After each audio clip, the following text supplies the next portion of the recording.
Hi friends, എല്ലാവർക്കും ഞങ്ങളുടെ പുതിയൊരു വീഡിയോയിലേക്ക് സ്വാഗതം. എല്ലാവർക്കും സുഖമാണെന്ന് കരുതുന്നു. ഇന്നത്തെ വീഡിയോ തിരുവാതിരയുമായി ബന്ധപ്പെട്ട് ഞങ്ങളുടെ കുറച്ച് വിശേഷങ്ങളാണ്. അപ്പോൾ നേരെ വീഡിയോയിലേക്ക് പോകാം. അങ്ങനെ ഞാൻ കുളിയൊക്കെ കഴിഞ്ഞ് വിളക്കൊക്കെ വെച്ചു. ദേവു രാവിലെ തന്നെ എണ്ണീറ്റ് എൻ്റെ അടുത്ത് തന്നെ ഉണ്ട്. ഇനി റെഡിയായിട്ട് അമ്പലത്തിൽ പോകണം. ഞങ്ങൾ അമ്പലത്തിലേക്ക് ഇറങ്ങി.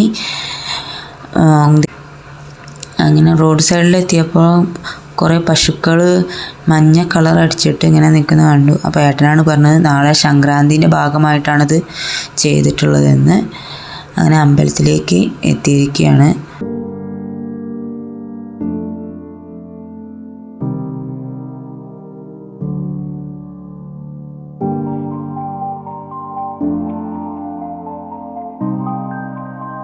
ഞങ്ങൾ അമ്പലത്തിൽ നിന്ന് തൊഴുതിറങ്ങി. ഇനി നേരെ വീട്ടിലേക്ക് പോകാം. അപ്പോൾ നമ്മൾ വീട്ടിലെത്തി. കുഞ്ഞു ഉറങ്ങി. രാവിലെ എണീറ്റതുകൊണ്ട് അവൾ ഇന്ന് നേരത്തെ കിടന്നുറങ്ങി. അപ്പോൾ നമുക്ക് നേരെ കൂവപ്പായസം ഉണ്ടാക്കാം. ശർക്കര ഞാനിവിടെ ഉരുക്കാൻ വേണ്ടി വെച്ചിട്ടുണ്ട്. കൂവപ്പായസത്തിലേക്ക് വേണ്ട സാധനങ്ങളൊക്കെ ഞാൻ ആദ്യം ഇവിടെ എടുത്തു വെച്ചിട്ടുണ്ട്. തേങ്ങ, കൂവപ്പൊടി, നെയ്യ്, ഏലക്ക. ഞാൻ 1 ഗ്ലാസ് കൂവപ്പൊടിയാണ് എടുക്കുന്നത്. അതിന് ഒരു 4 ഗ്ലാസ് വെള്ളത്തോളം മതിയാവും. അത് ഞാനൊരു പാത്രത്തിലേക്ക് ആക്കിയിട്ട് വെള്ളം ഒഴിച്ച് കൊടുക്കുന്നുണ്ട്. ആദ്യം തന്നെ നമുക്കത് കലക്കി നല്ല രീതിയിൽ പൊടിയൊക്കെ കലക്കിയെടുക്കാം. എന്നിട്ടൊന്ന് അരിച്ച് എടുക്കാൻ. നമ്മൾ ഉണക്കിയൊക്കെ എടുക്കുമ്പോൾ എന്തെങ്കിലും കരടോ എന്തെങ്കിലും പറ്റിയിട്ടുണ്ടെങ്കിൽ അതൊക്കെ മാറ്റി കിട്ടാനും പിന്നെ ഉടയാത്തതൊക്കെ ഉണ്ടെങ്കിൽ ഉടച്ചെടുക്കാനൊക്കെ നമുക്കൊന്ന് അരിച്ചെടുക്കാം. അതായിരിക്കും നല്ലത്. ശർക്കര ഉരുക്കാൻ വെക്കുമ്പോൾ അതിനനുസരിച്ചുള്ള വെള്ളം മാത്രം വെച്ചാൽ മതിയാകും. അപ്പോൾ 4 ഗ്ലാസ് എന്നുള്ളത് ഒരു 3 ഗ്ലാസ് വെള്ളത്തിൽ ശർക്കര ഉരുക്കിയെടുക്കുക.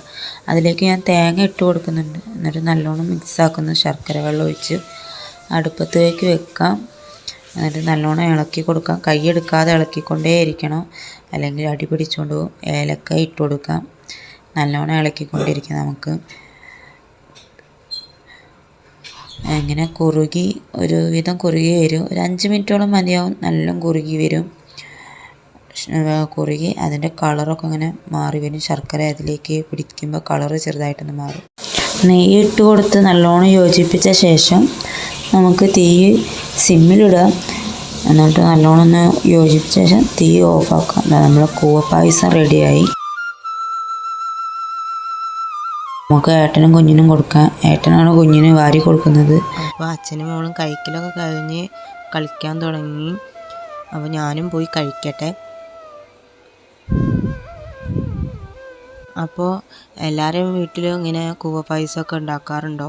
ഉണ്ടാക്കിയവരൊക്കെ കമൻറ്റ് ചെയ്യണം കേട്ടോ. പിന്നെ എല്ലാവർക്കും ഒരിക്കൽ കൂടി തിരുവാതിര ആശംസകൾ പറയുകയാണ്. അപ്പോൾ നമ്മുടെ ഈ കുഞ്ഞു വീഡിയോ കണ്ട് ഇഷ്ടപ്പെട്ട് സബ്സ്ക്രൈബ് ചെയ്ത് സപ്പോർട്ട് ചെയ്യണം, ലൈക്ക് ചെയ്യണം, ഷെയർ ചെയ്യണം. എന്തെങ്കിലും നിങ്ങൾക്ക് പറയാനുണ്ടെങ്കിൽ കമൻറ്റ് ബോക്സ് വഴി ഞങ്ങളെ അറിയിക്കണം. അപ്പോൾ എല്ലാവർക്കും ഒരിക്കൽ കൂടി തിരുവാതിര ആശംസകൾ പറഞ്ഞ് ഇന്നത്തെ വീഡിയോ ഞാനിവിടെ വൈൻഡപ്പ് ചെയ്യുകയാണ്. അടുത്ത വീഡിയോ വരുന്നവരെ എല്ലാവർക്കും ബായ്.